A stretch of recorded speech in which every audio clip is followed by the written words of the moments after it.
कहा जाता है रिश्ता में दर्द होता है, अपनापन होता है, लगाव होता है, लेकिन हर चीज़ का एक समय होता है। लगाव, अपनापन, दर्द का भी एक सीमा होता है, एक समय होता है।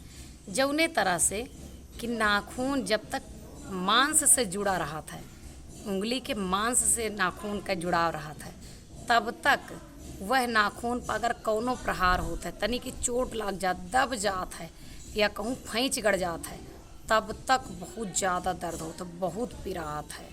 लेकिन अगर यह नाखून छोड़ के मांस का बाहर निकल जाओ तो काटे ऊपर ना पीड़ाता है।